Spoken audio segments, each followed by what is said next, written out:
I worked was January 20th to 22nd, and I found out I had cancer shortly after that. I didn't tell nobody. No, this was December 22nd. I apologize. December 22nd, I found out I had cancer. They didn't know what kind or where it was coming from. There's different treatments for different cancers. I had to quit work. That was my last day of work. And then on the 26th, that's when I found out it was actual cancer. And the following Wednesday, I found out what kind. And it's not curable. It's from the adrenal. It's adrenal cortical carcinoma. Okay. Not from smoking. It's very, very rare from the adrenal gland. So I had to quit work. First, they didn't know what kind of where it comes from. There's different treatments. So I didn't tell my family. Yeah. I could not do that to them before Christmas. So when I did find out, I let my family know. Now, Can we interrupt with my son? yeah, go ahead. I'll pause that real quick. It's fine. Come here, little. I think on my way home. But for right now, let's have fun. So tell me something that's the most funniest thing that you remember of your daughter. Of Katie? Yeah, or have you done a practical joke or anything like that to her? Or? The funniest thing that ever happened to her, to me, as far as I'm concerned, she got that hairbrush stuck in her hair. It's a little round hairbrush. When got it tangled up in her hair. We worked for a couple of hours in the bathroom trying to get that hair out. Ended up having to cut it out. How old Now was you're she? talking about ass crack hair. We ended up having to cut that hair. Yeah. And I had to take her to the beauty shop the next day to get it all evened out and fixed. I think that's the funniest thing. At the time, I was pissed.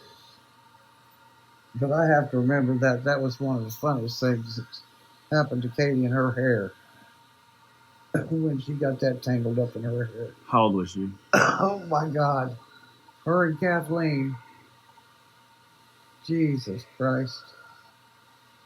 12, 13. maybe 13. I don't remember. I know they were in there crying because they got it tangled up. Tried to untangle it. They got it more fucked up. Excuse my French. I know you're videoing me. They got it more fucked up and they called me in there. We can do beep beep. You might have to do a lot of that. When did you meet Matt? When did he come into the picture? One of their first dates. How long ago was that? Oh my God, you're asking me years. I can't. They've been together for maybe, oh God, I hope I'm right. 3 years. Okay. Pretty sure. They went out on a date. Woke up the next day with hangovers. I got a phone call for some ibuprofen. She was at his apartment. First time I met Matt, I was feeding him ibuprofen from hangover. That's got to say something good about that man. But I had ibuprofen. Come in. Come in. Well, We have a nurse here. First time I ever met Matt, I fed him ibuprofen. Was he? I assume it was a pretty bad hangover. Yes, it was. Did you make fun of him? Yes, I did. I still tease him about it because that's when I met him. Now, Yeah. They ended up staying together and dating. I've been there for their engagement when he proposed to her. Don't ask me the name of the place. I can't think of it. But he's been there That man don't mind even walking in my house, which is not the most beautiful thing you'll ever see in this world, that's for sure. Really, it's really depressing, and that's why I ended up moving in with him. Yeah. He brought me into his home with her. It was in her home. And that boy takes care of me as much as she does.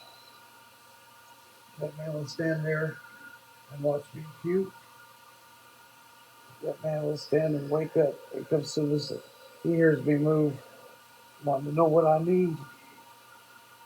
That man has had to stand backwards in a curtain just so I could go on a bedpan. That man's helped me to the bathroom. That man is everything that I know will take care of my daughter. If she ever needs anything, he will be there. I respect that man. I can say boy, whatever you want to call him. He's my son-in-law. He's my son now. I respect him with all my heart and soul to take care of my daughter. I don't have to worry about my daughter. My daughter is going to be very well taken care of, and I'm not talking financially, because I ain't got shit. Never had half shit. Worked all my life for what I do have. So, it was all for my kids. I've worked my entire life for my kids, and I don't have shit to really leave for what little I've got. I'm leaving my kids, and he's one of my kids. Now, it's totally up to you. Usually, I ask, "Would you like to leave a message to the bride and groom?" And it's totally up to you if you don't want to. I understand, but would you like to leave a message to the bride and groom? And I think I just left one you want to do? You want to go with that? because my daughter always has always said, and it bothers me when she says it. I never taught her how to go, how to me, let me go. That's not something you teach somebody. My mama didn't teach me how to let her go, and I can't teach Caitlin how to let me go.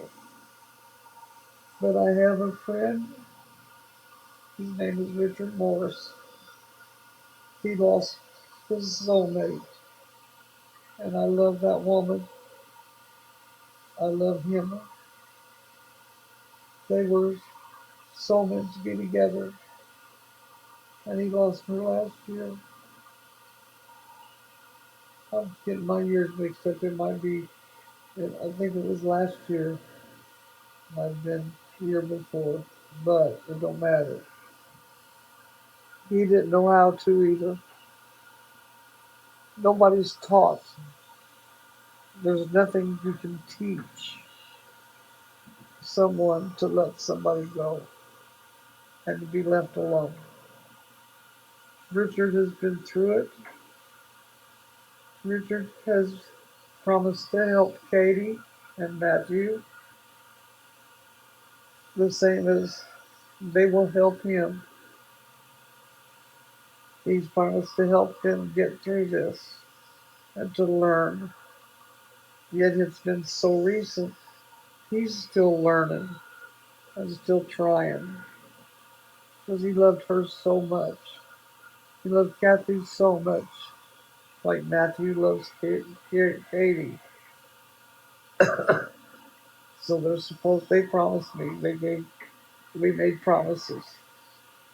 He's going to help Katie through this when I'm gone, and they're going to help him through this because he's still learning also.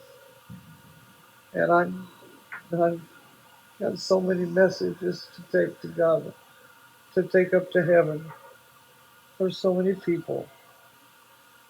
And I swore I'd take a message to Kathy and how much Richard still loves her, how much he misses her. And she knows how much he cared for her and still loves her. But we made promises for me and Richard made promises. He would help Katie, and they will help him, and they know the promises.